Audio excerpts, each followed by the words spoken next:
প্রথম একটা বক্তব্য আমার সামনে এসেছিল বয়ফ্রেন্ড গার্লফ্রেন্ড রিলেটেড, যেটা আমাদের দেশে এখন হয়ে গেছে 1.5 ঘন্টা তাফসির করবেন, তাফসির কেউ আপলোড দেয় না টিকটকে, খালি প্রেম ভালোবাসা কইলেই আপলোড। তোমরা ঠিক করো না কেন ভাই, কথা ঠিক আছে কিনা বলো?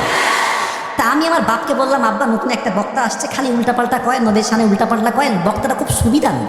তবে দেখেন, it's just a matter of time, সময়ের ব্যবধান। আজকে যে মানুষটা সবার কাছে ঘৃণার পাত্র ছিল একটা সময়ে, এখন সবাই তার জানের জিগার হয়ে গেছে, তাকে সবাই জানের টুকরা বানাই ফেলছে।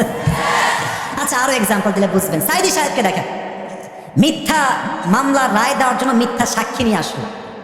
আওয়ামী ফ্যাসিস্টরা কি ট্রাই করলো, যে উনি হচ্ছেন রাজাকার।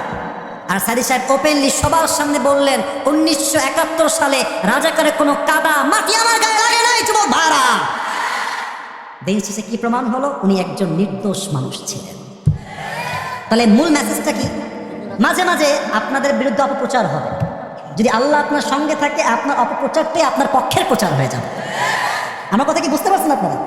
আল্লাহ আপনার সঙ্গে থাকলে অপপ্রচার হবে অনেক। আপনি দেখেন না, আমির হামজা সাহেব বয়স কত, এই অন অ্যাভারেজ 35 হবে। এই রাজাকারের লিস্টে তার নামটা আসছে। উনি বললেন যে ভাই আমার বয়স তো মিলছে না, 1971 সাল কবে, আর আমি জন্ম হলাম কবে, তা আমার জন্মের আগে কি আমি রাজাকার? তো দেখেন এখন তাহলে কি হলো,